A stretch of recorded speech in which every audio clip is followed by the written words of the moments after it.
Boa noite aos participantes de hoje. Boa noite, Eleni, que é a nossa parceira aqui no TJC, a nossa Boa palestrante noite. Noêmia, de quem irei falar um pouco mais adiante.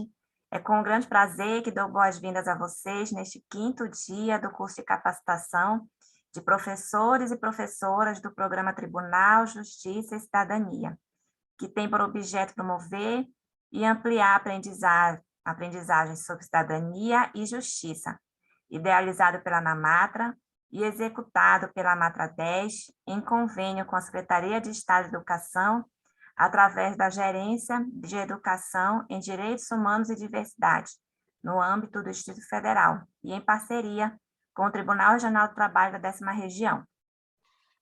Para registro de presença, peço que coloquem seus nomes no chat do Zoom. Hoje, vamos receber aqui em nosso grupo, acolher, aprender com a querida professora e juíza do trabalho Noêmia Garcia Porto, mestre e doutora em Direito, Estado e Constituição pela UNB, ex-presidente da Matra 10 e da ANAMATRA, autora de livros e diversos artigos que tratam do tema assédio no trabalho, mulher e mercado de trabalho. Sua atuação foi muito importante para a instituição da Comissão ANAMATRA Mulheres, com a finalidade de desenvolver ações voltadas às questões de discriminação e gênero que envolvam magistradas do trabalho. Registro aqui minha eterna gratidão à sua atuação em frente à nossa associação, período em que consegui chegar aqui nesta terra com minha família. As aulas ficam gravadas na plataforma do YouTube da Matra 10 e aqui ficam registrados conhecimentos que serão eternizados no tempo. Enfim, fico grata pela sua disponibilidade. Fique à vontade, minha amiga. Agora eu lhe passo a palavra. Bem, agora sim, já com a gravação, oficialmente, uma boa noite para todos, para todas que estão nos acompanhando.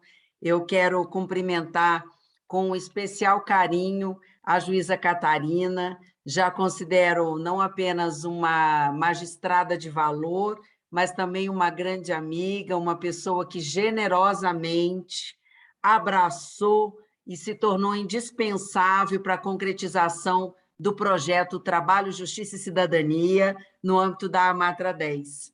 E já que estamos aqui, o meu muito obrigado a Eleni, que como fiel escudeira, né, Eleni, tem sido responsável nesses últimos anos para que o TJC da 10ª Região siga como está, firme e forte, historicamente assentado e produzindo inúmeros resultados e frutos, e enfim.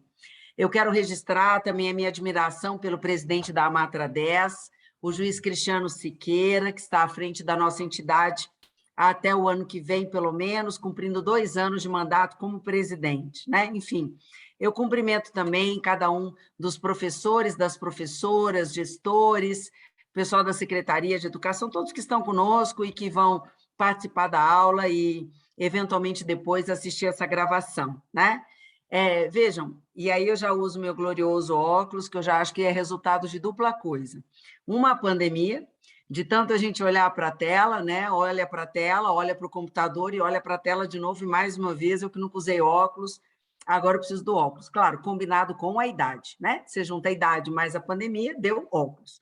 E aí eu vejo que eu estou muito bem acompanhada pela Eleni, vejo aqui que tem a professora também, vários de óculos. Ah, não, então, maravilha. A própria querida Catarina está também. Bem, o meu papel hoje não é dos mais fáceis, né? Que seria justamente auxiliar nessas reflexões que eu chamo de reflexões sobre os desafios da inclusão. E num curso como este, né? Eu diria que é uma honra para mim, uma oportunidade, não apenas como magistrada do trabalho, mas também na condição de professora universitária.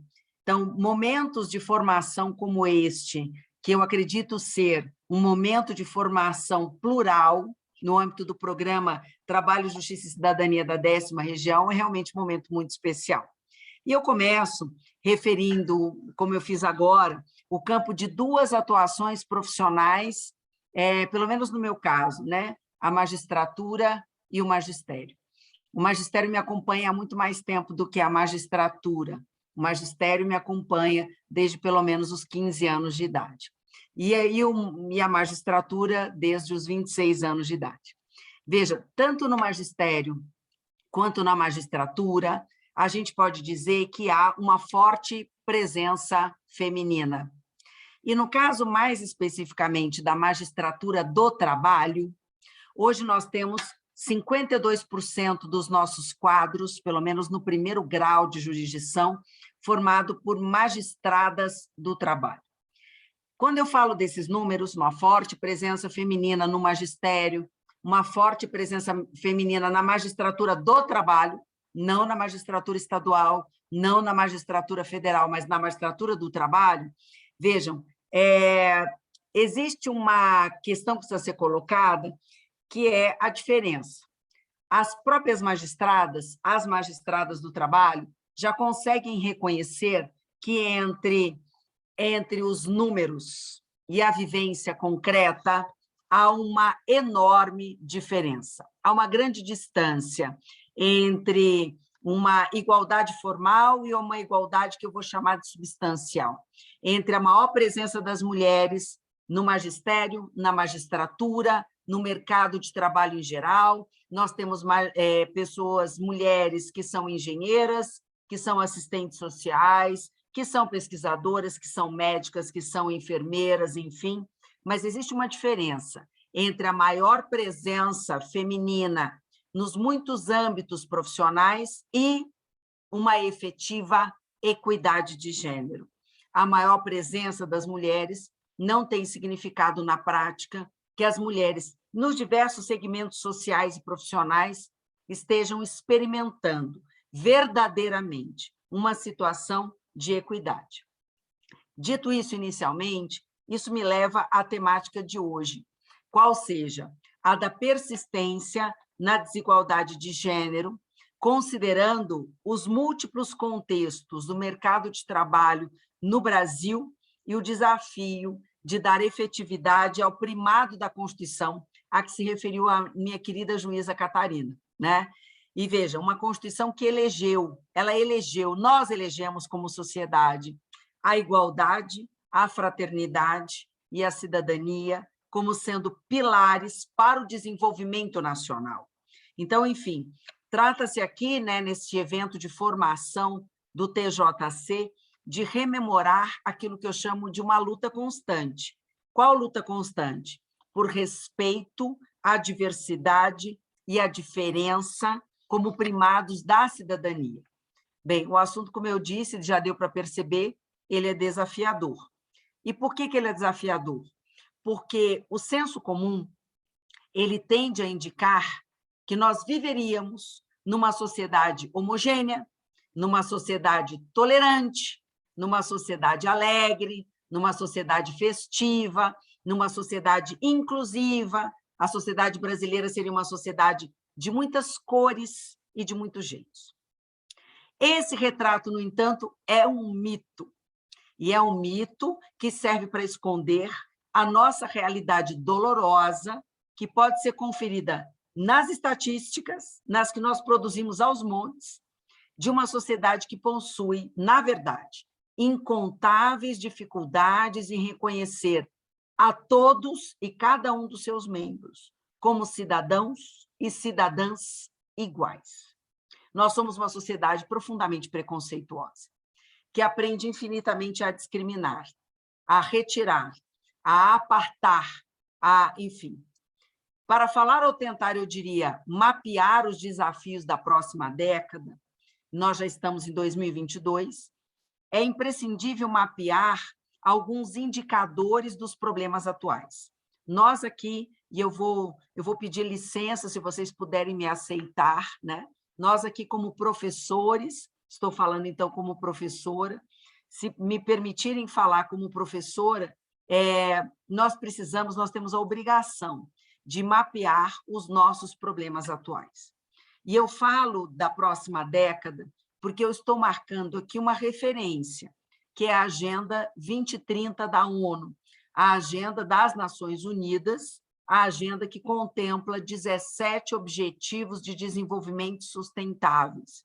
E entre esses 17 objetivos, encontra-se o objetivo número 5, que justamente pertine à igualdade de gênero.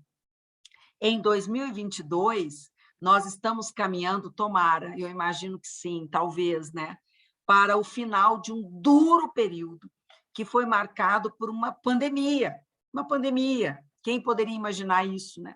Uma pandemia que significou, para além de uma crise sanitária, a existência de uma grave crise social, de uma crise política e de uma crise jurídica. Nós estamos em meio à interconexão dessas muitas crises para além da crise sanitária. Basta olhar com o mínimo de alteridade, o mínimo de fraternidade para a situação das ruas brasileiras. Nós temos nos tornado muito e muito pobres de várias formas. Os efeitos da pandemia, essa que acabou sendo o epicentro de uma intercruzada de muitas crises, esses efeitos não vão se dissipar no ar com a mesma facilidade com que a pandemia chegou. A próxima década, na verdade, ela será muito desafiadora quanto ao legado da tragédia dos últimos tempos. E no Brasil morreu muitos de nós. Muitos de nós adoeceram durante a pandemia. A vacinação tardou, a vacinação não conseguiu suficientemente evitar tantas mortes, mas certamente evitou muitas outras que poderiam ter ocorrido se o programa de vacinação não fosse universal e para todos.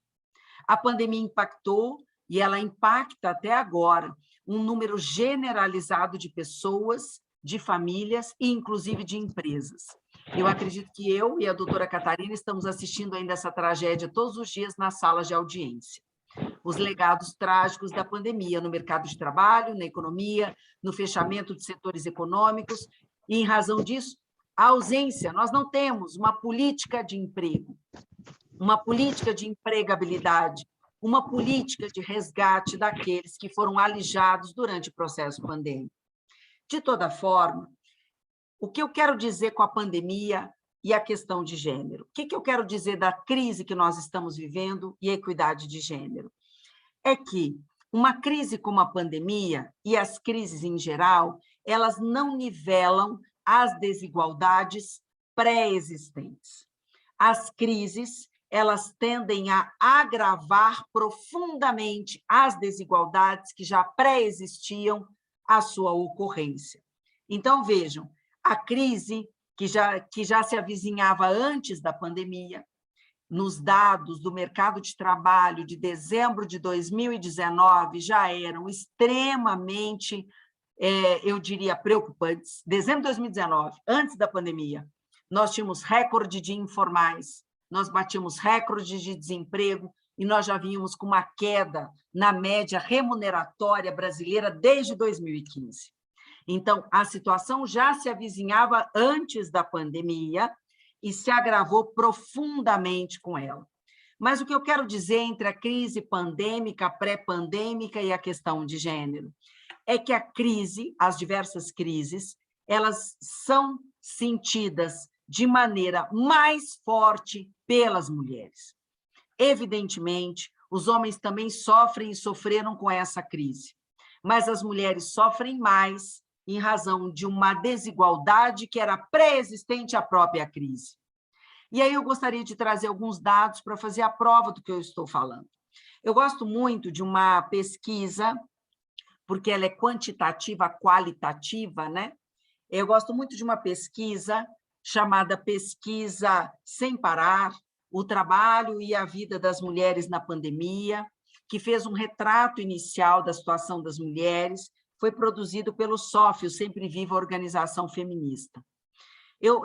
Os dados são muitos, são longos, mas eu quero destacar 3 para iluminar o que eu estou dizendo. O primeiro é de que 50% das mulheres brasileiras, 50%, gente, nós somos metade da população brasileira e metade de nós passou a cuidar de alguém na pandemia. Então, o que se nota com isso é o reforço do atributo social e cultural que entrega às mulheres a naturalização do papel de cuidadoras. Então, a tarefa do cuidado deve ser encarada, na realidade, como uma importante dimensão da vida e da vida de todos, e não como uma perda de tempo, e uma perda de tempo para as mulheres. Nesse quadro, qual que seria o desafio para pensar a década, né? Pensando a Agenda 2030? Qual que é o desafio para os próximos 10 anos? O desafio é o de construir um mercado de trabalho mais justo para todas as pessoas e um mercado de trabalho que incorpore os atributos de cuidado como uma dimensão importante da vida de todos e que deve implicar num compartilhamento responsável e igualitário entre todos os membros da família, libertando as mulheres do peso e da carga do cuidado como se fosse uma tarefa que naturalmente nos pertencesse. E não há outra expressão senão libertar as mulheres. A mudança de cultura, ela deve começar dentro das próprias instituições, o que inclui as escolas, as universidades e o próprio poder judiciário. As instituições de educação e as instituições de justiça têm uma imensa responsabilidade quanto a isso. Bom, e para tanto, né, cursos e atividades de formação para homens e mulheres, trabalho engajado de comitês e comissões temáticas, formatado-se, claro, observando-se diversidade e representatividade, eliminação de estereótipos de gênero nos relacionamentos profissionais e nos relacionamentos com os alunos e as alunas, previsão de canais de denúncia para casos de violência de gênero e de acompanhamento desses casos, são algumas das ideias que podem ser lançadas a partir da consciência do problema, do diagnóstico do problema. E eu cito um exemplo recente que me chegou ao conhecimento de que numa determinada escola particular aqui do Distrito Federal, na época agora do Carnaval, os alunos que voltaram ao presencial, eles puderam ir fantasiados. A escola tentando fazer aqui uma festividade, uma integração, alegrar um pouco esse retorno, né, dos alunos que eram do ensino fundamental 1. Então, os alunos puderam ir num determinado dia festivo, fantasiados como quisessem, brincar no pátio, etc. 2 meninos foram fantasiados de fadas. A coordenadora acadêmica falou para essas 2 crianças, perguntou a eles se as mães sabiam que eles se vestiam daquele jeito, porque se elas não soubessem, a coordenadora contaria para essas mães. Vejam, esse tipo de violência na fala, estereotipada, sobre qual é a fantasia de uma menina, qual é a fantasia de um menino, o que cabe numa mulher, o que cabe num homem, vem diretamente de uma coordenadora pedagógica. As violências, quando vêm dentro das instituições, parecem autorizar uma maior violência entre os iguais. Isso autoriza que os outros alunos e alunas usem a ideia estereotipada do gênero como uma forma de violência. Uma violência que, por vezes, é falada, uma violência da linguagem, depois ela se traduz, em casos extremos, na violência física. Então, os estereótipos, como que nós tratamos os nossos próprios profissionais, o que faz as mulheres ou o que faz os homens, é uma pequena situação, mas ela é uma grande situação para uma mudança de cultura, para uma mudança de postura dentro das instituições. Bem, voltando àquela pesquisa, eu gostaria de falar de um segundo dado dela. 72% das mulheres, 72% é muita gente, 72% das mulheres afirmaram que aumentou na pandemia a necessidade do monitoramento da companhia. Mesmo enquanto... O que isso significa? Que mesmo enquanto as mulheres realizavam e realizam atividades cotidianas, elas seguem atentas o tempo inteiro, em razão de todos que supostamente são sua responsabilidade para cuidar. entre os mais velhos, os mais novos, os filhos, os adolescentes, enfim. Essa sobrecarga, que novamente envolve pensar uma divisão sexual justa das tarefas domésticas, tem impactos na saúde física, mental e emocional das mulheres.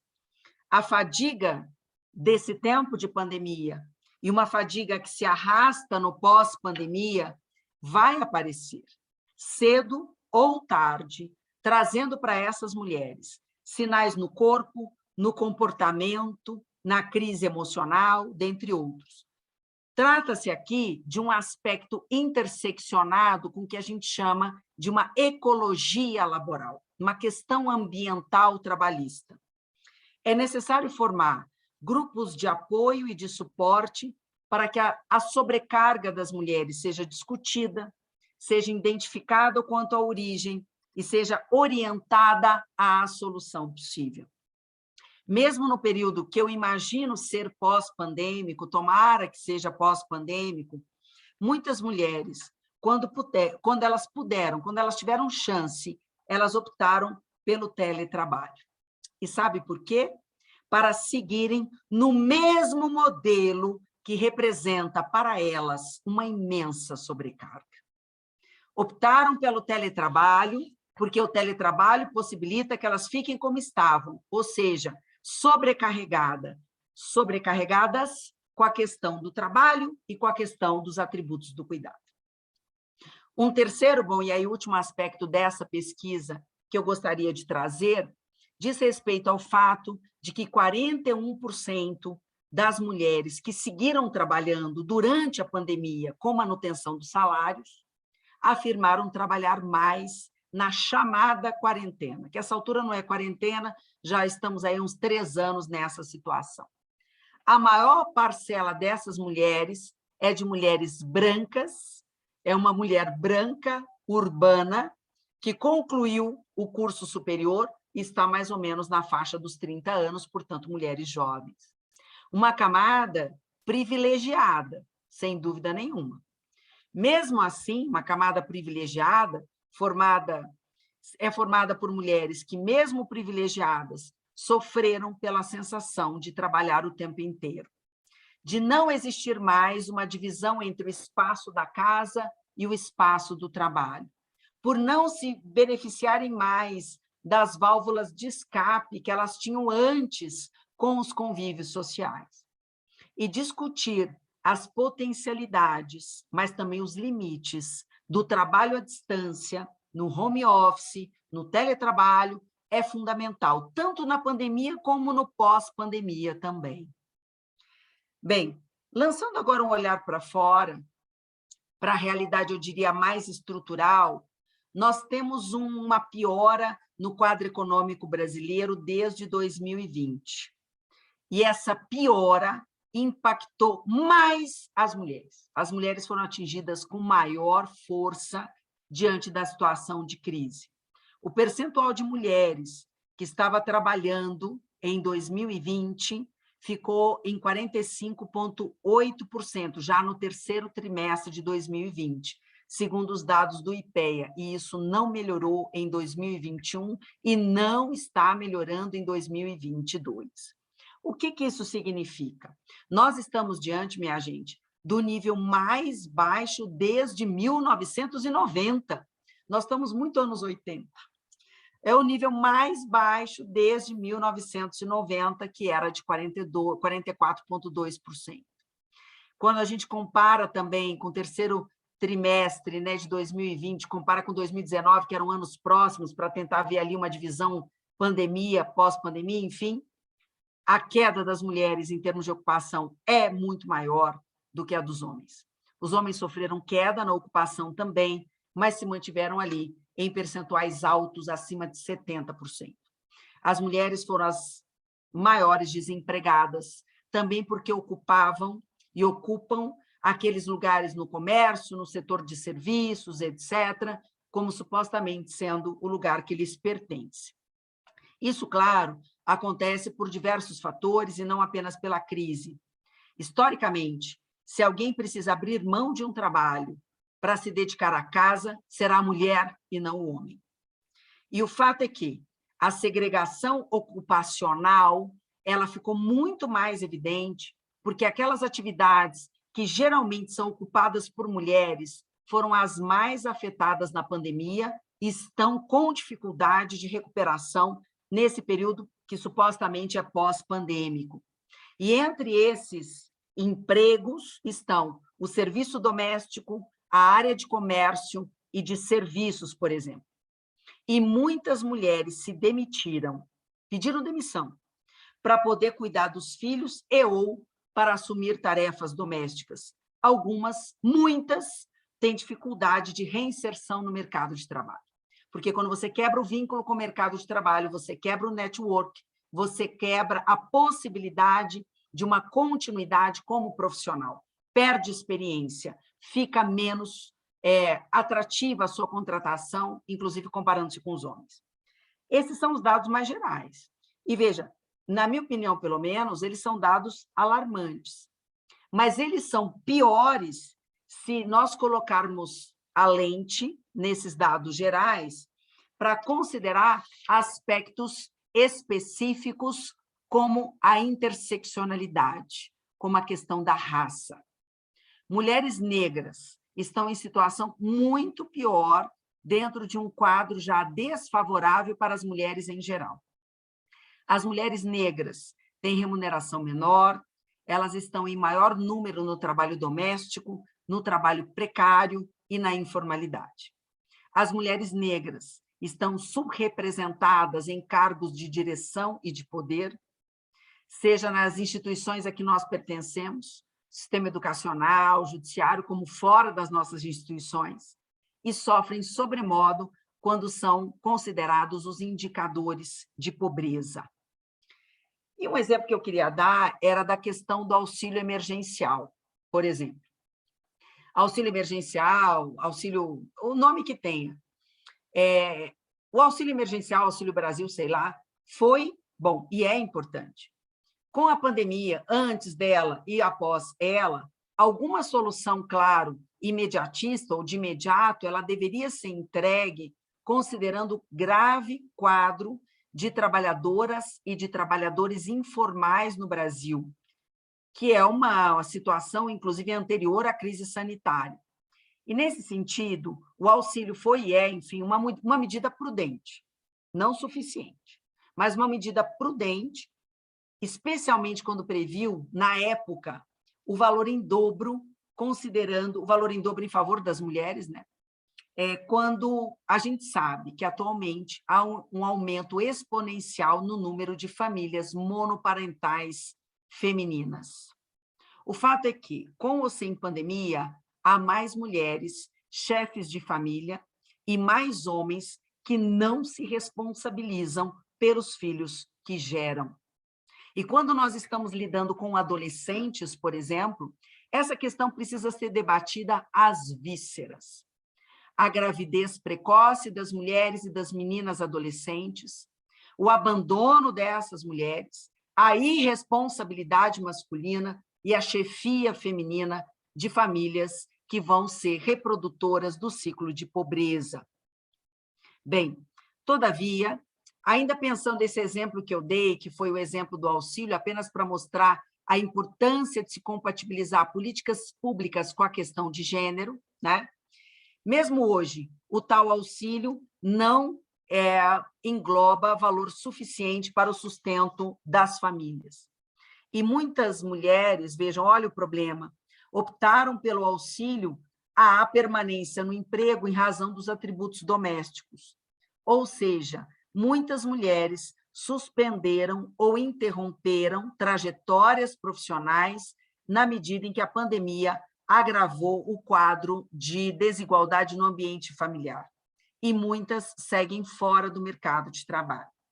Então, nesse sentido, toda e qualquer solução que busque construir, né, que se busque construir coletivamente, individualmente, enfim, para o enfrentamento da crise econômica e social no país na atualidade, deve passar necessariamente pela consideração de que as mulheres foram as mais impactadas e que, atualmente, nós tivemos um retrocesso de uns 30 anos na ocupação mais igualitária nos postos no mercado de trabalho.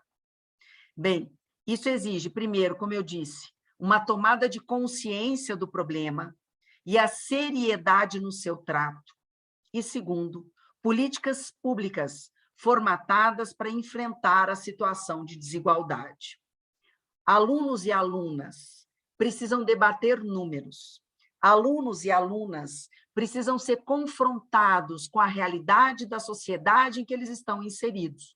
Alunos e alunas precisam ser instigados para que eles mesmos fossem capazes, ainda que no ensaio, ainda que numa simulação na escola, a construir políticas públicas justas e igualitárias. Porque são esses alunos e alunas que serão os adultos de amanhã a discutirem, a rejeitarem ou a aceitarem políticas públicas no campo da cidadania.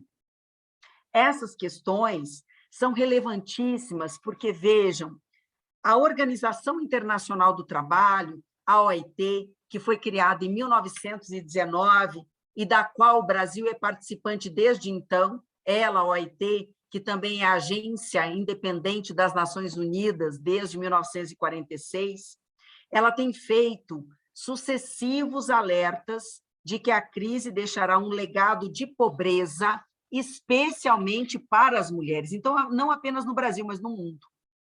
E pensando na sociedade em geral, vejam, embora tenham sido obtidos alguns avanços, especificamente na questão da equidade de gênero no mercado de trabalho, segundo os levantamentos estatísticos, permanecem muitos desafios para a equidade e para a igualdade de oportunidades para as mulheres, no mínimo considerando aspectos como empoderamento econômico. Sim, nós temos que discutir empoderamento econômico das mulheres, inclusive em sala de aula. Segundo, empoderamento político e representatividade. Nós temos que ensaiar, instigar, estimular as nossas meninas a falarem, a serem líderes, a estarem nos grupos, a representarem politicamente dentro da sala de aula e fora dela. Não é possível gerar mulheres representantes se isso não vem estimulado desde o início. Uma educação inclusiva e equitativa, saúde integral e inclusiva, debater, sim, a saúde sexual das mulheres, dos meninos e dos homens também, mas das mulheres, e o enfrentamento de todas as formas de violência, que vem desde a linguagem que é utilizada na sala de aula, até a violência doméstica, a que muitas assistem e são vítimas dentro da própria casa. E a pandemia aumentou em muito a violência doméstica. Bem, as meninas, elas, sempre elas, também os meninos, mas as meninas enfrentam uma linguagem violenta de gênero desde que nascem, simplesmente porque são mulheres. Desde a discussão sobre os seus atributos físicos, sua beleza ou a sua feiura, até aspectos relacionados a uma precária, e eu diria, uma precoce sexualização das nossas meninas e dos nossos meninos também. Tudo isso é violência. E tudo isso começa cedo demais. E para se ter uma ideia do que tem ocorrido nos diversos segmentos, então, expandindo o nosso olhar, né? Editoras de revistas científicas perceberam que pesquisadoras mulheres estão submetendo menos artigos desde o início da pandemia da Covid-19 e permanecem submetendo menos trabalhos às comissões científicas. De fato, ninguém inscreve a maternidade no Lattes. Ninguém escreve no Lattes as situações de violência que experimenta. No Brasil, um levantamento realizado pelo projeto Parent in Science, de 1º a 8 de abril de 2020, quer dizer, no auge da pandemia, né, para a gente ver esse retrato daquele momento, com mais de 4.000 participantes, revelou que apenas 13% das estudantes de pós-graduação com filhos estavam conseguindo trabalhar no período de distanciamento social compulsório. E muitas tiveram dificuldade para retomar esses cursos no período pós-pandêmico. É importante lembrar que em todo o Brasil, assim como quase em 200 países, né, as atividades escolares foram interrompidas e nós não vamos simplesmente retoma presencialmente, tudo era como antes.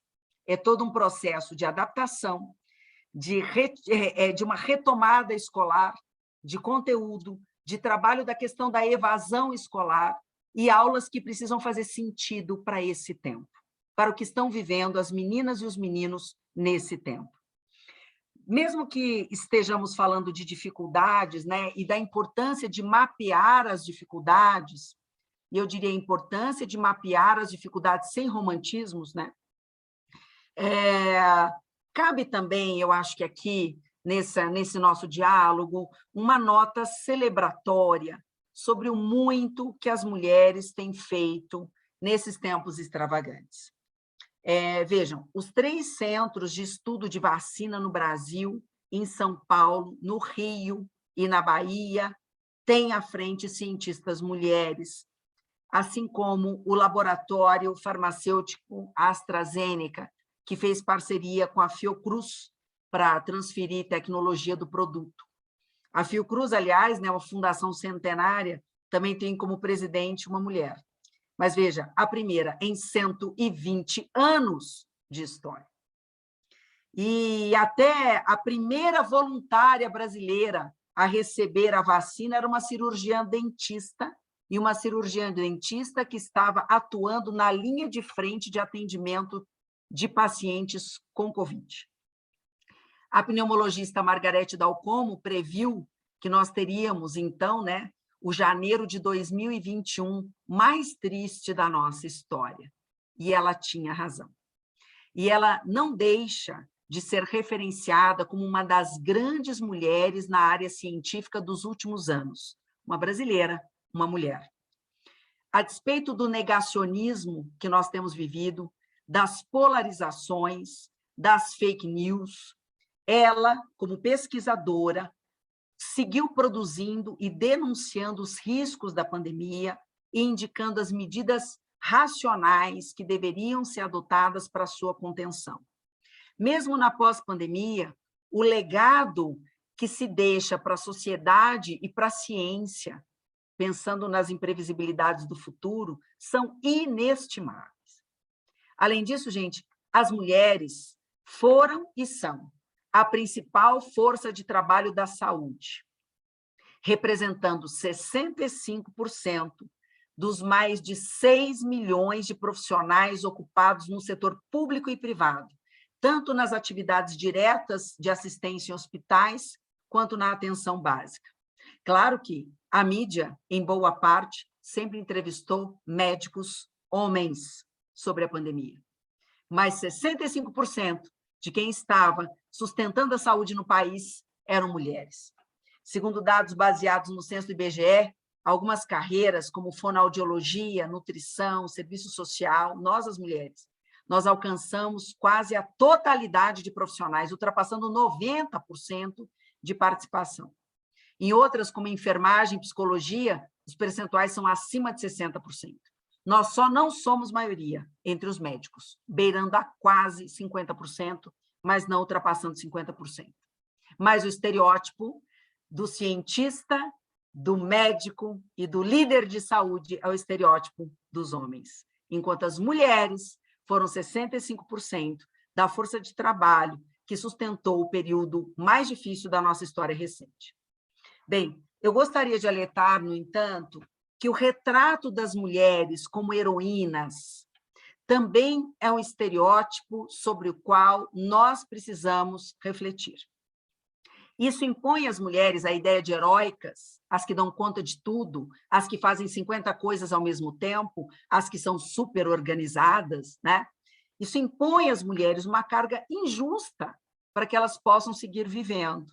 Então, entre, de um lado, mulheres heroínas, e de outro, homens hostis ou infantilizados, nós precisamos construir um caminho de relações verdadeiramente igualitárias, porque essas relações igualitárias servirão de benefício para todos, para homens, mulheres, crianças, instituições, setor produtivo. Bom, e no Poder Judiciário? No Poder Judiciário, incorporar os objetivos da Agenda 2030 da ONU, que eu disse, dentre eles a igualdade de gênero, né?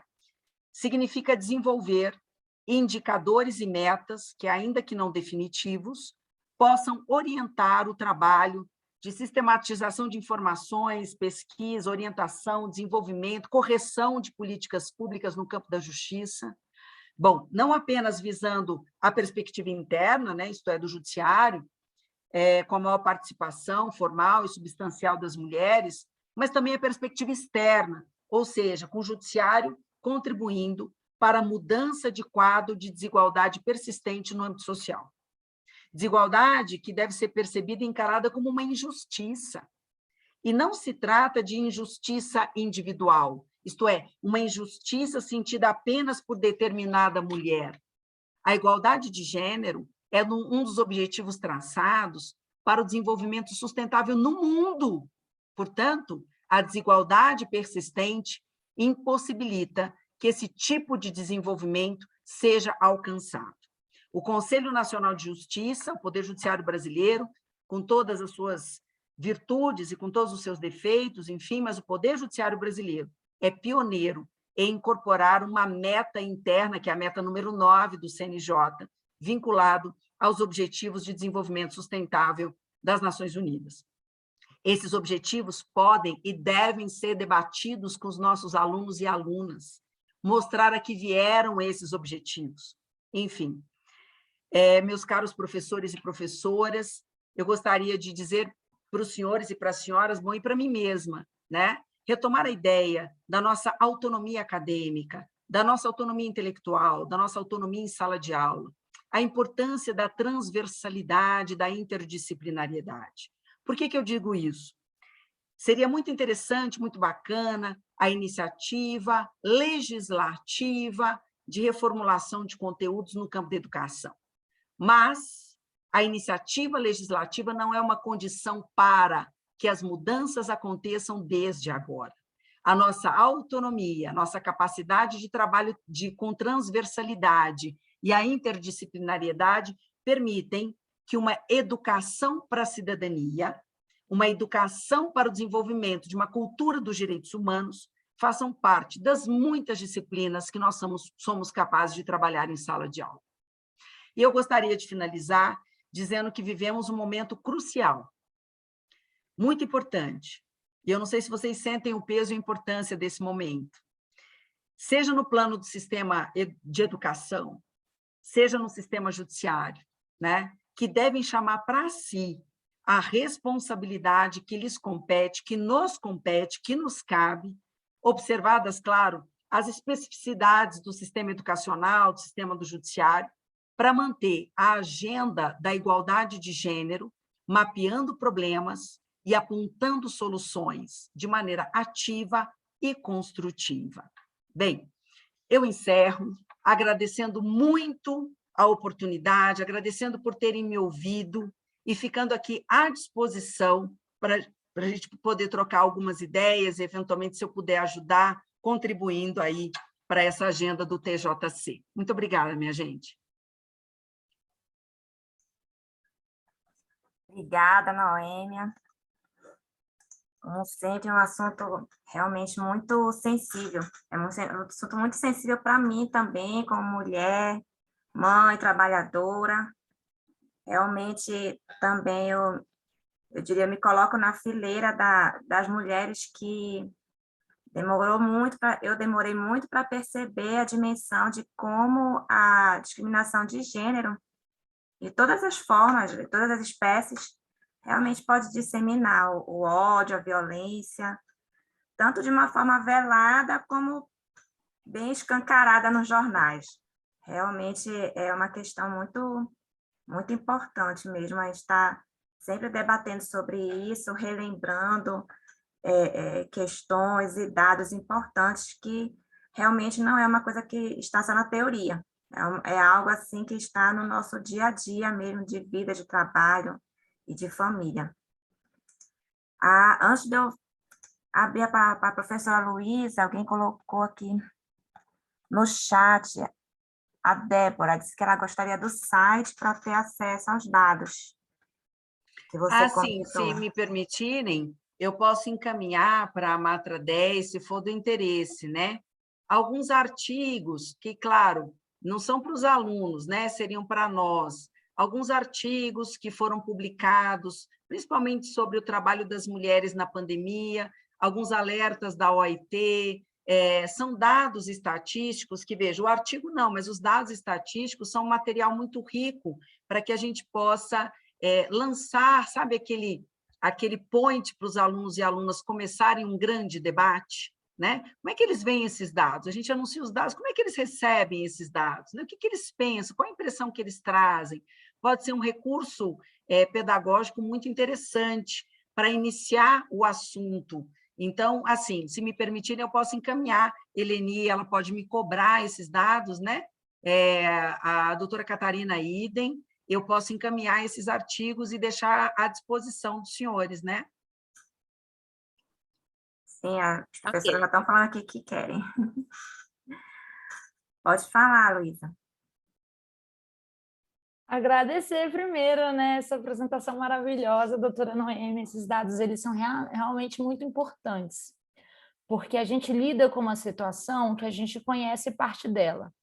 E para a gente poder realmente enfrentá-la, a gente precisa de estar bem informado, a gente precisa de capacitação, a gente precisa de formação, porque, infelizmente, apesar de toda a realidade de discriminação, de violência contra as mulheres, a gente vê ela todos os dias, as pessoas têm muitos mitos, as pessoas acreditam em uma série de coisas que não correspondem ao que a realidade nos indica que de fato é.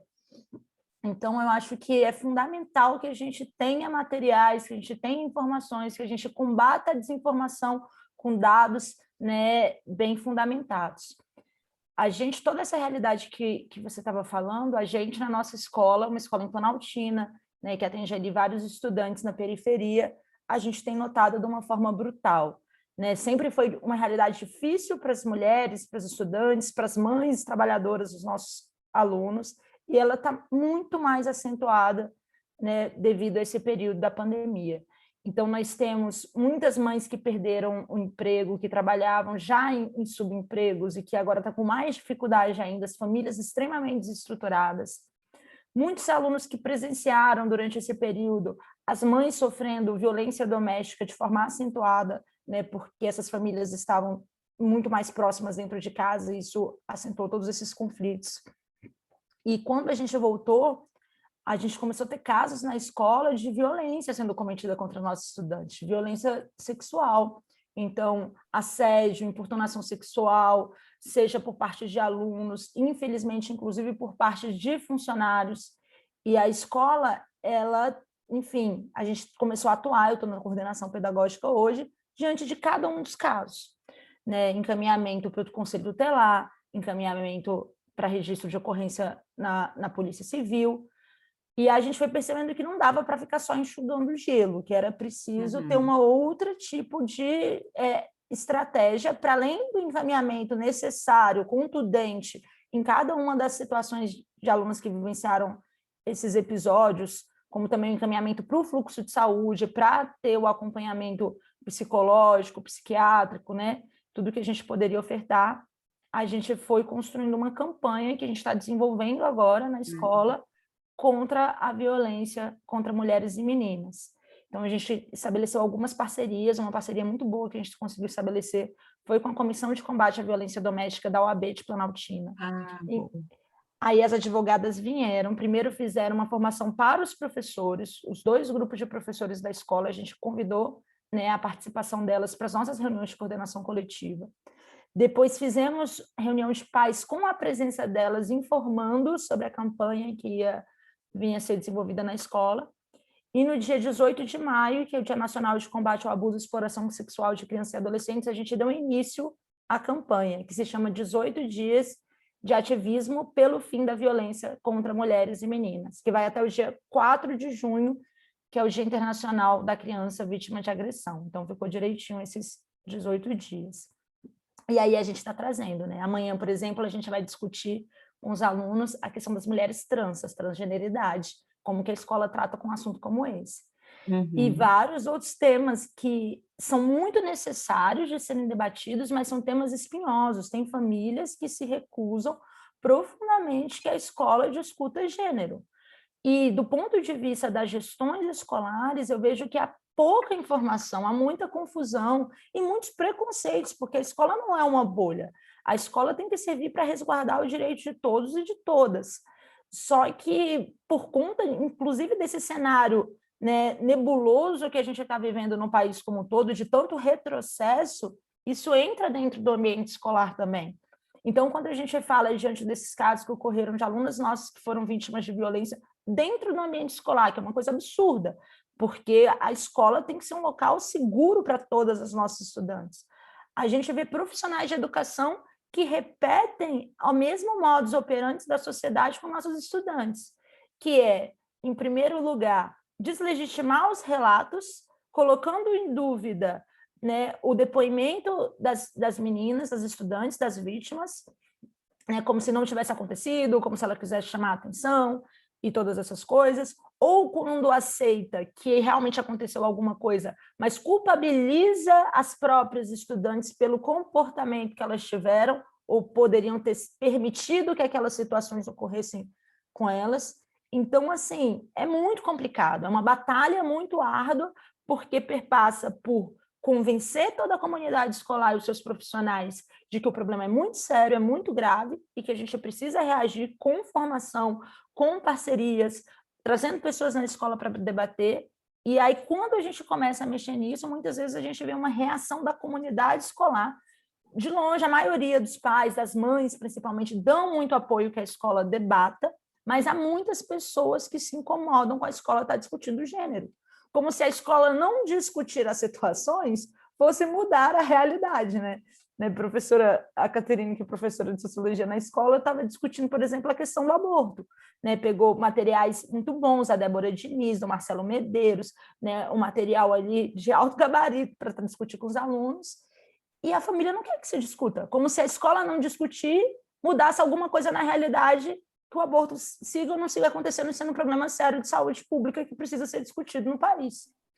Então, o que eu tenho tentado trabalhar agora que estou como coordenadora pedagógica é que tudo que impacta a vida das nossas estudantes, das mulheres, das meninas que nós atendemos, diz sim respeito à escola. Tem que sim ser discutido na escola, que a gente não pode fechar os olhos para essas realidades. Então, estamos tentando, né, desenvolvendo, essa campanha tem tido um resultado bacana, né, e a gente quer, a partir daí, ir trazendo outras discussões que também afetam a nossa comunidade escolar, que tem a ver com a discriminação, que se não forem combatidas, a gente não atinge os objetivos educacionais que a Secretaria de Educação tanto prega de uma cultura de paz. Não tem como ter uma cultura de paz se você não fala que as pessoas são atingidas de formas diferentes pela violência. Que a gente não pode não reconhecer que existem especificidades, que existe violência de gênero, que existe violência, né, racial, que existe violência, LGBTfobia, tem que ser necessário discutir esses pontos, porque senão a gente não está lidando com a realidade como ela é. E aí é claro que a gente não vai ter sucesso nessa empreitada. Então, agradeço muito, muito esclarecedor o momento de hoje. Nossos encontros estão sendo todos muito maravilhosos. Nos dão mais empolgação e energia para voltar, para continuar tentando transformar essa realidade. Então, minha querida Luísa, eu queria até dizer o seguinte, eu coloquei aqui para todos, né, para quem se interessar, o endereço, que é www.anamatra.org.br, Comissão Anamatra Mulheres, documentos, artigos, Comissão Mulheres. Por quê? Essa comissão que a doutora Catarina mencionou bem no comecinho da fala dela, que é a Comissão Anamatra Mulheres, ela foi institucionalizada no âmbito da ANAMATRA, que é a Associação Nacional dos Magistrados da Justiça do Trabalho, mais ou menos no final de 2018, e começou a trabalhar efetivamente em 2019, e continua em plena atividade. E como um dos resultados dessa atuação, nós temos compilado no site, digamos assim, com fácil acesso para o público em geral, muitos artigos e muitas produções em torno da discussão sobre equidade de gênero, sobre o direito à diversidade e à diferença, sobre como as mulheres foram mais atingidas na pandemia, o problema do mercado de trabalho, a discriminação, a ONU, enfim. São vários artigos de professoras, magistradas diferentes, e ali, naquele vasto material, é possível encontrar muitos dados estatísticos compilados, embasados, que aí, de repente, podem servir de norte ou de orientação aí, né, eu diria, para tentar formatar as nossas conversas em sala de aula, né? Uma outra coisa que você disse foi sobre a denúncia. Sim, existe uma obrigação jurídica de denunciar qualquer notícia, hipótese de violência. Mas, claro, se a gente vai tratar o assunto apenas na denúncia, ele acaba não gerando o efeito que nós gostaríamos. Então, sem prejuízo de uma obrigação jurídica e social da denúncia dos casos de violência, eu acredito que o caminho é esse, a tentativa de uma mudança de comportamento, né? Uma mudança de cultura. Se não de toda a comunidade que cerca, essa mudança tem começado pequenininho, ou seja, na conscientização dos próprios alunos e alunas e do seu entorno, né? A família, os pais, não todos, mas alguns, né? As mudanças elas vão se fazendo dessa maneira, e nesse sentido, a educação consegue ser muito mais revolucionária, por exemplo, do que o campo da justiça. Porque no campo da justiça, nós damos respostas àqueles casos concretos violados que não chegam, e é isso, e é pronto, né? A gente não gera uma mudança comportamental. Claro, quando eu falo na capacidade revolucionária da educação, não estou querendo dizer aqui, imaginando romanticamente, que uma ótima educação vai mudar tudo que somos. Não, não é isso. Mas na ideia de que a educação é capaz de atingir, é capaz de conglomerar em torno do seu sistema de uma maneira muito mais produtiva do que, por exemplo, a resposta do judiciário, que tem que ser boa, que tem que ser correta, que tem que acontecer mesmo, mas que não gera efeito pedagógico, né? Outra, essa ideia da escola do século XXI, quem nós somos, né? Que papel que a gente desempenha? A escola do século XXI, ela atende o quê? A sociedade. Como é a nossa sociedade? Ora, heterogênea, plural, aberta, diversa, complexa, né? Esconder essa realidade dentro da sala de aula como se nós não fôssemos heterogêneos, diversos, complexos, plurais, numa sociedade da informação, seria fazer de conta que está na sala de aula e não verdadeiramente na sala de aula. Quanto mais a sala de aula ela é reprodutora da sociedade, mais o aluno sente a sua conexão. Quanto mais a gente está falando de qualquer coisa, menos da realidade que ele vive, mais distanciamento, estranhamento, né? Isso gera. Enfim, e culpabilização da vítima, veja, a vítima precisa de acolhimento, né?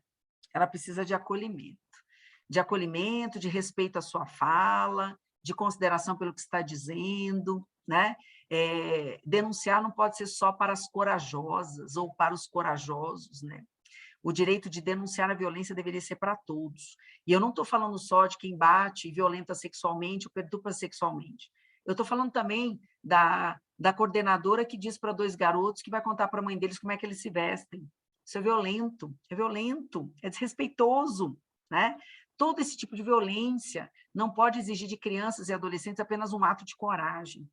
Então, bom, é uma batalha, como você disse, uma batalha, mas ela é uma batalha árdua, mas ela é uma batalha necessária, né? Quem abraça o magistério, ou como eu e a Catarina abraçamos a magistratura, ninguém abraçou coisa fácil. Quando a gente abraçou o magistério, sabia que era para lidar com a diversidade, né? Com pessoas, com dificuldades, como nós, quando abraçamos a magistratura, nós sabíamos que lidar com pessoas, com situações difíceis, né? Nenhum de nós abraçou imaginando que era fácil, né? Então, assim, acho totalmente pertinente o que você disse, acho que é um retrato da nossa realidade, é saber que estamos num momento social difícil, mas nunca foi fácil para as famílias, que, por vezes, são reprodutoras de estereótipos do patriarcado, aceitar que uma outra instituição diferente delas diga algo diverso do que elas querem ficar confortavelmente reproduzindo. Bem, se é para falar do Supremo, o Supremo tem uma decisão de relatoria do ministro Alexandre de Moraes, que tratava aquele assunto de homeschooling. É um tema de repercussão geral do Supremo antes da pandemia. Para além da questão do homeschooling, o que eu quero dizer? Aquela decisão do Supremo, vencido o ministro Luiz Roberto Barroso, trouxe uma argumentação que eu achei das mais interessantes, quando definiu qual é o papel da educação. Diz nessa decisão que o direito de se educar, né, o direito das crianças e adolescentes de se educar, tem que desenvolver uma dupla função. Não é só o direito individual, né, a dignidade da pessoa de ser educado, ter o acesso à educação formal, mas é mais do que isso. A grande função que a educação tem que cumprir é na formação da cidadania.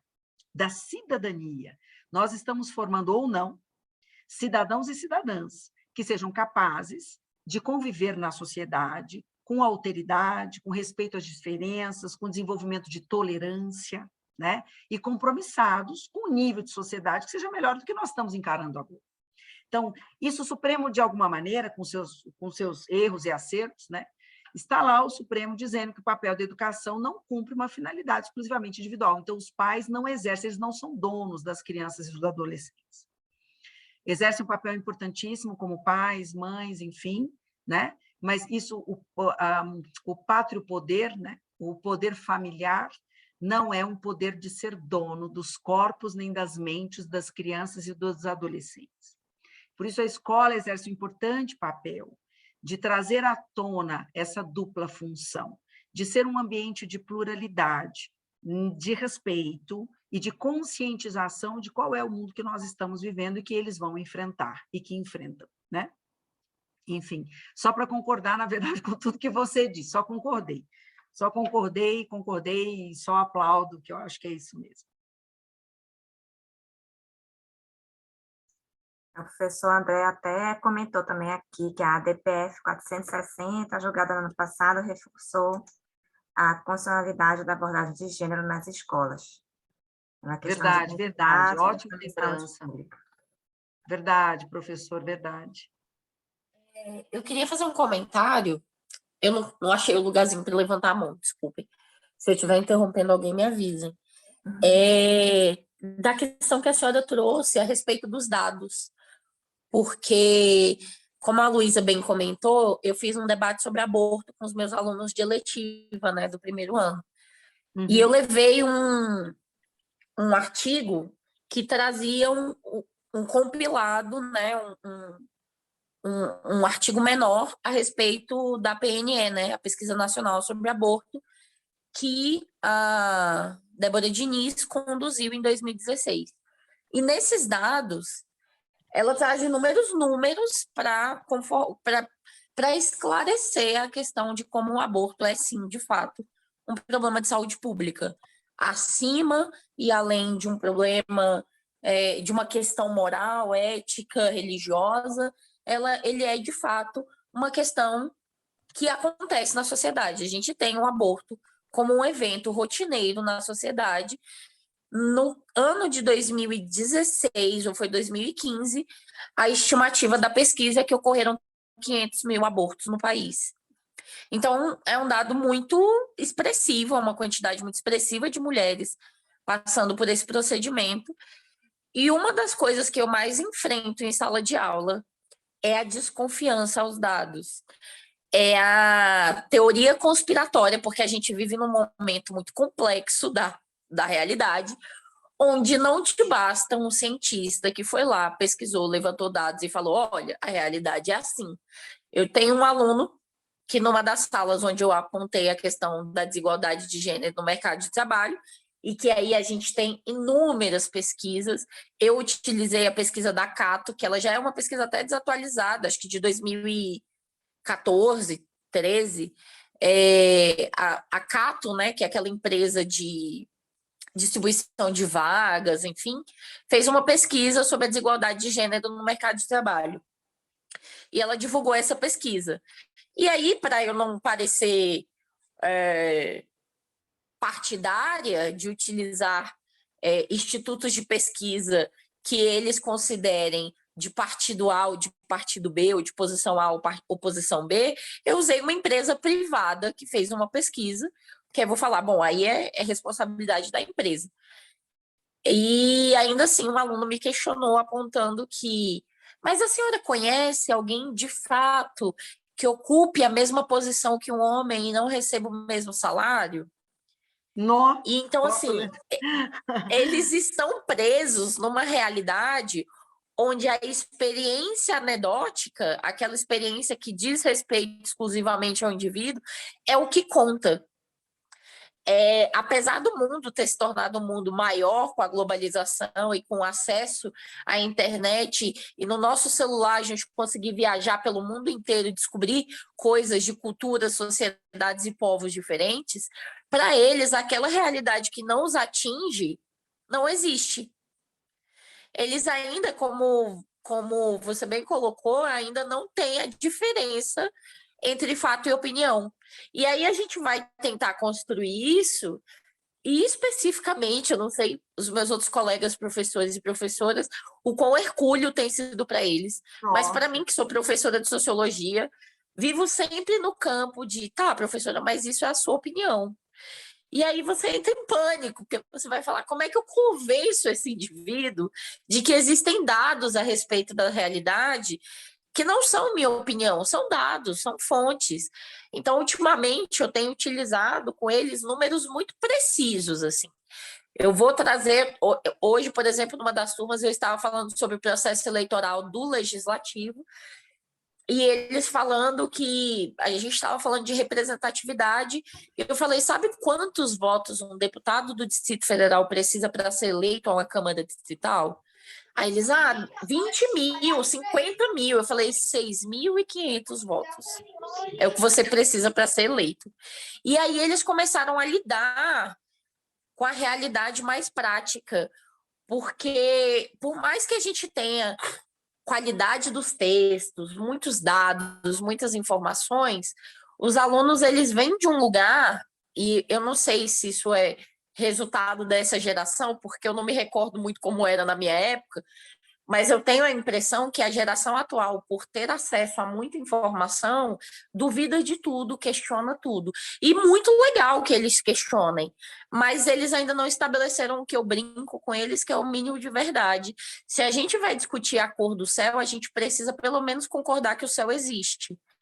E aí eles ainda estão no campo do como é que eu vou debater gênero com vocês se vocês sequer reconhecem a desigualdade de gênero, o gênero como um fato.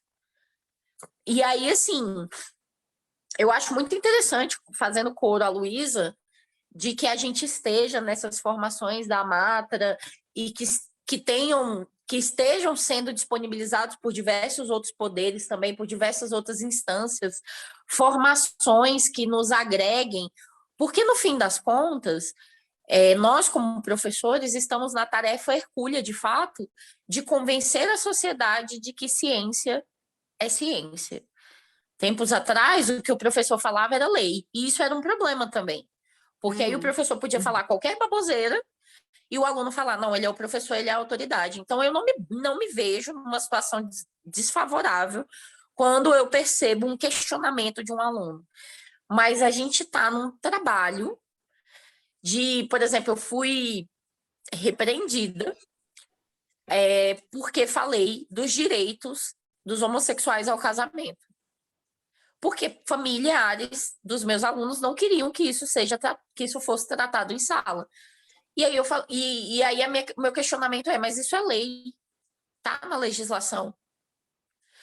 Eu não estou falando nada que não esteja nem corroborado na realidade dos fatos legais. Então, assim, a coisa que eu mais tenho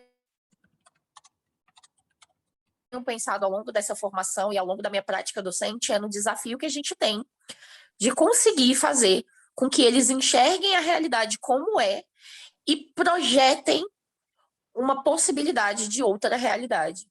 Porque o que a gente vê das gerações passadas, o que a gente ainda tem de herança das gerações, é que a sociedade é conservadora, a senhora muito bem falou, a gente é profundamente preconceituoso e conservador. Então, quanto mais do mesmo, melhor. Aquele, como eu, como a Luísa, e como eu acredito que vários dos outros professores e professoras que estão aqui estão tentando mudar essa realidade, são automaticamente taxados de inimigos. E aí, muitas vezes, tratados pelo governo como inimigos número 1 do Estado. Né? Então, assim, eu quero, de novo, agradecer, porque eu acho que foi agregador esses dados, essas informações, essa conversa, e que a gente comece a pensar também como é que podemos sair dessa situação onde não mais a ciência pode nos trazer uma luz, mas a gente acaba tendo que ser o próprio agente de transformação da sociedade. E aí, assim, a legislação nesse sentido nos ampara muito, porque a Luísa, que é minha coordenadora, ela sempre fala, escreve e está na lei, a gente vai ter um amparo legal.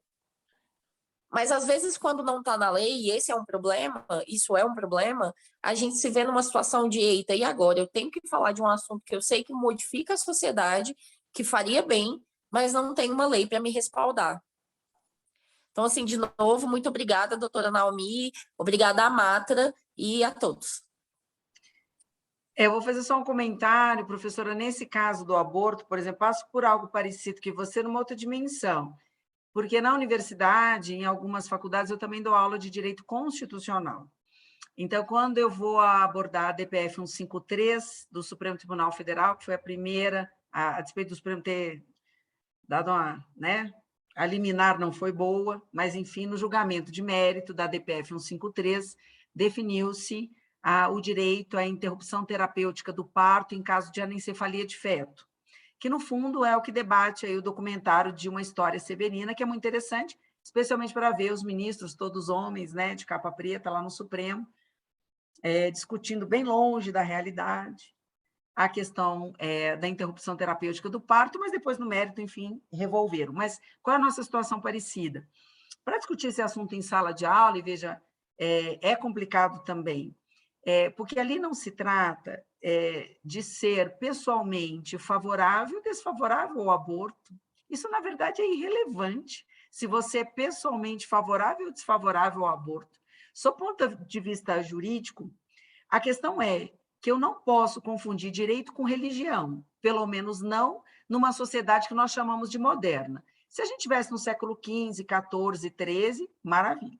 Mas aquilo que nos define como uma sociedade moderna a partir do século XVIII, século XIX, é uma separação autônoma entre o sistema da religião e o sistema do direito. Então, eu não posso definir questões do direito baseado em moralidade religiosa, que deve ser respeitada, que é ótima, faz parte da sociedade. Mas a questão do aborto se você, pessoalmente, é contra o aborto, e mesmo num diagnóstico de anencefalia do feto, jamais abortaria, porque a sua religião não lhe permite, está absolutamente correto. O Estado tem que proteger esta sua decisão individual. O que é inadequado é que a sua opção individual de vida seja imposta a uma outra mulher, como sendo a única opção. Então, essa diferença entre o que é a sua concepção de vida, em que você vai tomar para si o aspecto, por exemplo, de uma moralidade religiosa numa dimensão tamanha, tem que ser respeitado e protegido. Mas também tem que ser respeitado e protegido o direito de outras, de viverem de uma forma diferente dessa que você definiu para você. Então, essa diferença, esse gancho, ele não é fácil de ser construído, é desafiador, mas também é libertador quando alguns passam a dizer, não, realmente, essa é a minha opinião. Quando alguém dizer a minha opinião, ele está naquele momento dizendo é a minha opinião, ou seja, não significa que eu possa impor como uma opinião de vida a outros que pensam diferente de mim, né? Temos aqui o professor Aurélio, né? Eu errei, André. Não é 153, é a 54, é verdade. A 153 é sobre pesquisa em células-tronco.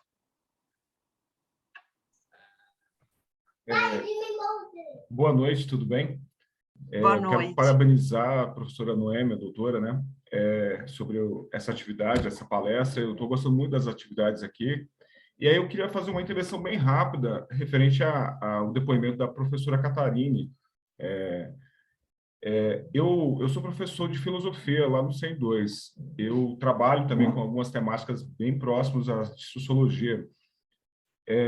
Então, eu sinto que professor, homem, quando fala sobre um assunto relacionado à questão de gênero, a turma tem um olhar diferente. Eu acho que as mulheres sofrem mais com essa questão de enfrentamento mesmo. Parece Concordo. que há uma liberdade maior entre alunos, tanto mulheres, tanto meninas como meninos, em enfrentar a professora. Quando é o professor, parece que eles têm um respeito, assim, têm um medo. Eu não sei se isso é um Tem uma sentimento meu. legitimidade. Eu não sei se é um sentimento meu. Eu acho que eu vejo vários depoimentos de colegas na sala dos professores. É maravilhoso a sala dos professores. É onde você vê essa situação. O enfrentamento. Então, o aluno costuma enfrentar mais as professoras do que os professores. Assim, há enfrentamento dos professores também, mas eu vejo que é menor. Então, assim, eu coloco isso. Eu coloco uma outra situação, dentro da questão de eu ser um professor branco, né? Quando eu falo de racismo, eles ficam espantados, porque eu sou branco falando de racismo. De fato, eu não Parece quase tenho... uma bondade sua, né? De fato, eu não tenho uma situação de causa, né? Mas, assim, eu tento trabalhar essa questão de uma cultura contra o racismo, né? E aí eles ficam espantados porque uma pessoa branca fala sobre que existe o racismo. Tanto é que tem um discurso, tem duas questões aí que eu acho que a gente precisaria desconstruir, que é esse conceito que foi criado pelas religiões, eu acho, ideologia de gênero. Eu acho que não existe esse conceito, existe identidade de gênero, que é uma outra coisa. Então, assim, a gente não consegue desconstruir isso porque ficou meio que impregnado na sociedade brasileira. E esse conceito de que existe racismo reverso, eu não sei de onde que tiraram esse termo, porque o racismo é contra as pessoas negras que viveram uma condição de escravidão, que o Brasil foi formado dentro dessa cultura da escravidão, que até hoje se reproduz isso em vários espaços de sociedade. Então, assim, professora Noemi, é muito esclarecedor isso, que o judiciário está num pensamento bem avançado, porque a cada dia que passa eu tinha um olhar do judiciário diferenciado. E hoje eu fiquei muito feliz com a sua fala, com a fala dos demais colegas, né, professores da área do direito, e é muito bom estar aqui com um grupo que tem um pensamento assim mais progressista de sociedade. Parabéns. Olha, professor, o que você retratou é a mais pura realidade. Eu posso dizer o seguinte, falando também de uma experiência estudando essa questão de gênero. A questão de gênero, ela não está acoplada à classe social e ela não está condicionada apenas a algumas profissões. Na magistratura se dá da mesma forma. Mesmo as mulheres sendo maioria quantitativa na magistratura do trabalho, a doutora Catarina não vai me deixar mentir sozinha, as nossas mesas de representação, os espaços de poder político no poder judiciário, são majoritariamente ocupadas por homens e homens brancos. E esses homens, por vezes, eles podem ocupar, como o espaço é deles, abre aspas, naturalmente deles, eles ocupam esses espaços, às vezes sem a menor preocupação, inclusive, em preparar o que vão falar. Por quê? Porque se eles falarem mais ou menos, se eles não forem tão bem assim nas suas apresentações, esses juízes, não tem problema. Afinal, o lugar é deles. Agora, algumas das nossas juízas, nossas magistradas, elas são muito melhor do que a média de todos os homens. E por quê? Porque essa é a única condição para elas estarem lá. E mais do que isso, recentemente, estava terminando uma audiência de instrução, eram 4 audiências de instrução seguidas, e eu tenho um estilo de falar talvez mais rápido, mas não sei. Eu sei que, ao final, um advogado da parte, advogado da empresa, me disse assim, nossa, eu nunca vi um juiz como você. Eu falei, juíza, eu sou juíza. Mas eu nunca vi um juiz como você, porque ele repetiu mais uma vez. Eu nunca vi porque você sabe exatamente o que você está fazendo. Ou seja, me reconheceu como juiz, sendo que eu sou juíza, porque me atribuiu estereótipo do que ele considera ser bom no perfil masculino. Eu sou objetiva, eu sou rápida, eu sou racional. Então, ele nunca viu um juiz como eu. Todos os outros não sabem o que está fazendo. Só eu sei o que está fazendo. Nessa frase, comporta, eu diria, uma discussão imensa. Primeiro, a dificuldade de me reconhecer no gênero feminino. Eu não sou juiz, porque eu sou tão racional, né? Então, eu não sou uma juíza, eu sou um juiz. Então, o que eu quero dizer, professor, é o que você está mencionando, tanto no aspecto da raça, quanto no aspecto do gênero, é relevantíssimo. E saiba, na medida em que discute a questão de gênero, você é visto como um homem bondoso. Já as mulheres, quando discutem gênero, elas são reclamonas. Você, como um homem branco, falando de raça, você é gentil, você quase está fazendo um assistencialismo social.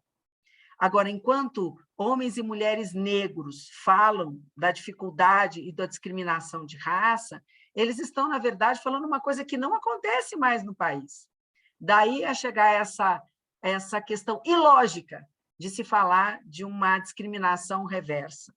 Nós temos, eu disse que nós chegamos a 52% das mulheres, né, na Justiça do Trabalho, porque nós tivemos a posse de juízes novos no último concurso nacional. Foi feito, evidentemente, um mapeamento de raça e gênero. Muitas mulheres, a imensa maioria branca. Nós temos muito poucos magistrados e magistradas negras. E, na sua imensa maioria, boa parte vinda de uma classe social abastada. Então, são mulheres que conseguiram superar o problema do gênero, porque elas não têm a raça negra, e vieram de uma classe social que permitiu a elas um estudo reiterado para chegar à magistratura. Então, estou falando do meu campo, estou falando do Poder Judiciário, né? O Poder Judiciário tem enormes problemas estruturais, tanto no aspecto de gênero e de raça. Por quê? Porque o Poder Judiciário não é diferente da sociedade. E a sociedade de que a gente está presente é uma sociedade ainda racista, com dificuldade de reconhecer os espaços das mulheres como pessoas humanas, né? Só para concordar com tudo e dizer que está de parabéns, professora, ainda bem. Nós temos homens brancos que também estão dispostos a discutir gênero e raça. Acho que é a professora Milena, né? Milena, Boa noite. Gente, eu concordo com vocês que realmente a população negra sofre um racismo muito maior, né? Isso é mais evidente, mas eu gostaria de comentar aqui que o racismo eu vejo em relação realmente às pessoas serem contra determinada raça, não necessariamente ser apenas a raça negra, né? Vou falar por situações que eu mesma já passei. Minha família é toda loira, e numa comunidade aqui em Brasília, em um local que nós estivemos, em que a maioria da população é negra, na época, eu bem mais nova, nós éramos chamadas o tempo todo de amarelas, né? As amarelinhas, as amarelas. Isso, para mim, é um tipo de racismo, sim. De forma que as pessoas não interagiam bem com a gente, ficavam rindo, não era apenas um bullying, mas, para mim, isso aí é relacionado à raça, pela questão da nossa cor, porque a maioria é negra naquela comunidade. Em um local de trabalho que eu estive, apesar de não ter feito nada com uma funcionária, né, nem conhecia, sempre cumprimentei todos os funcionários, ao chegar, tratei bem tudo. A funcionária, do nada, ela estava limpando a escola, ela virou a mangueira e me molhou. Me molhou do nada. Eu estava sentada com uma aluninha minha especial, é autista, e aí ela falou, sua branquela. Eu fui falar com o diretor não fez nada, o diretor é negro, e ele falou, não, deixa isso para lá, apenas isso. Né? Então, eu vejo assim que racismo, ele existe, mas ele não existe só em relação à raça negra, existe também em relação à raça branca. Só que eu vejo que existe, claro, um racismo muito maior em relação à raça negra, e vejo uma questão assim realmente estrutural. Quando se fala em relação à escravidão, né, isso é uma questão estrutural que muitas pessoas, né, negras, ainda estão em situações desprivilegiadas devido às condições estruturais que elas passaram durante todo o processo histórico. Eu gostaria só de contribuir com essa fala. Não, eu até compreendo bem, professora Milena, eu só não sei se isso é racismo. Assim, essa intolerância com o diferente que é um problema entre nós, uma falta de respeito à diferença, respeito a quem é diferente da gente fisicamente, psicologicamente ou no comportamento. Essa intolerância não é bem racismo. E a gente vai encontrar em diversas situações. Quando chama alguém de polaco, branquela, né? Ou então a mesma situação relatam os estrangeiros, quando é boliviano, haitiano, peruano, os indígenas da mesma maneira, e mesmo aqueles orientais que, de uma forma ou de outra, são discriminados porque esse chinês, né? Então, assim, isso não é exatamente racismo, é intolerância à diferença, é preconceito, mas é importante a gente acomodar, não, acoplar a linguagem do racismo ao lugar que ele pertence, que é mesmo a nossa dívida histórica de uma sociedade que se viu construída a partir do escravagismo e da escravidão, e que tem uma dívida não paga em termos de inclusão e de igualdade, sim, para os originários da raça negra. E veja, a situação é tão grave que sequer negros se chamam de negros. Quando você tem negros que sequer se reconhecem como negros, a gente viu que a sociedade é racista de vez, né? Então, o meu alerta, claro, a nossa aula aqui não seria sobre a questão de raça, e eu não tenho esse lugar de fala adequado para falar da raça, só esse cuidado para não chamar tudo de racismo.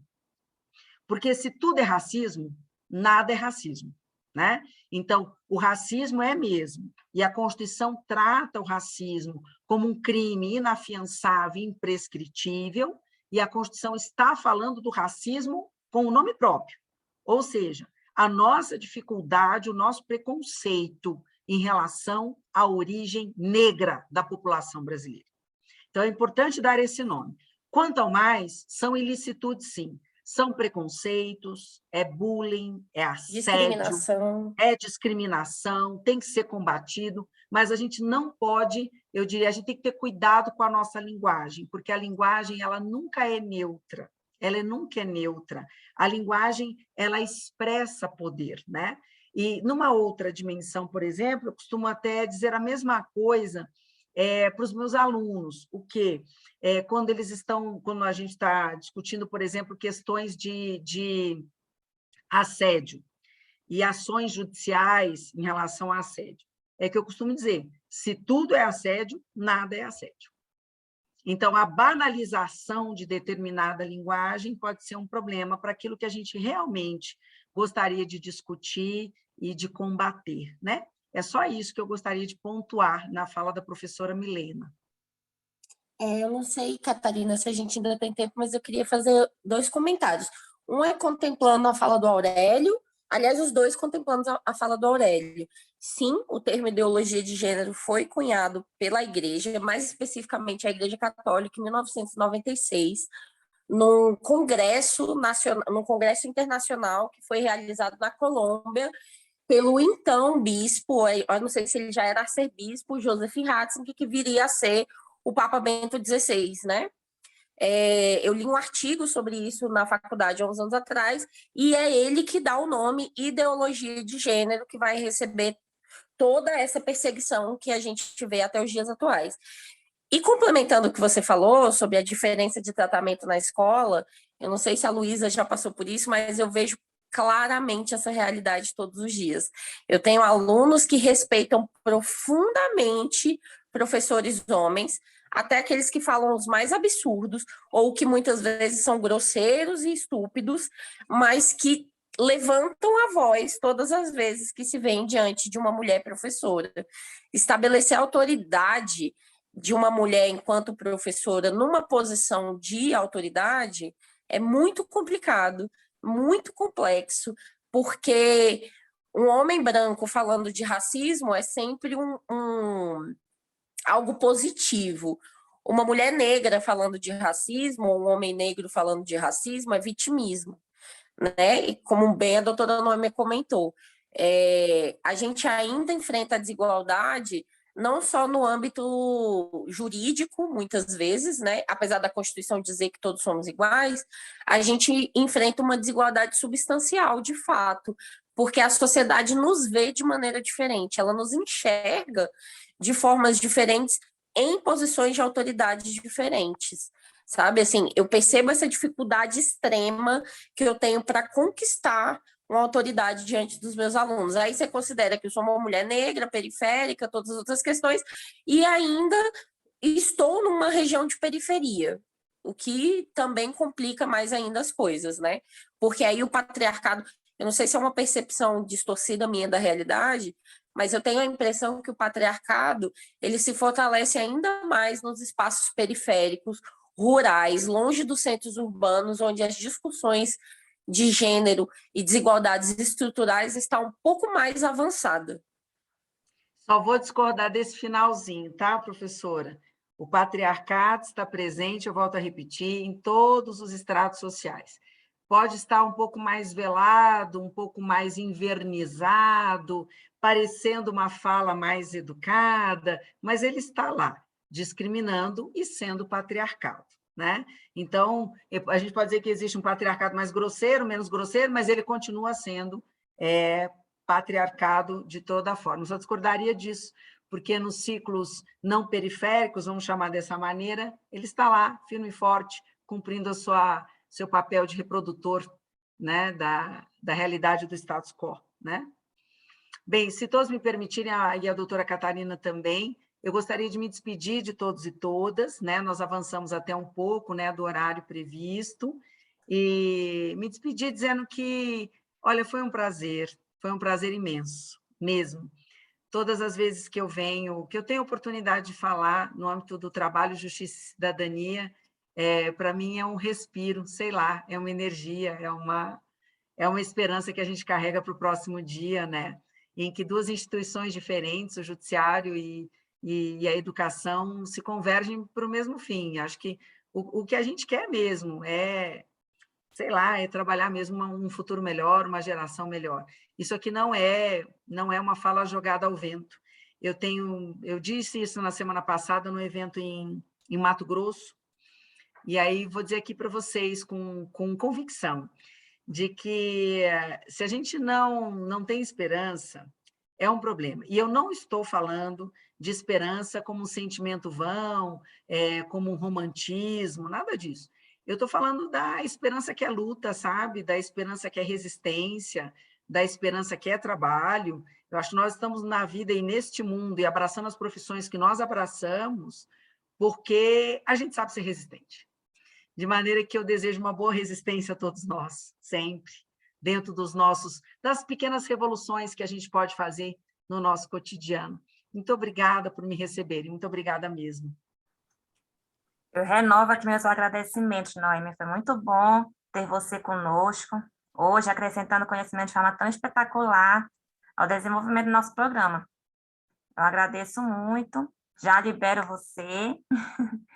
Gostaria apenas de dar os últimos avisos para os professores, dizer que amanhã vamos prosseguir com o curso no mesmo horário, com o tema Construção de Valores para uma Cultura da Paz, com o Tiago Leão, que é coordenador do Instituto Hermógenes de Yoga.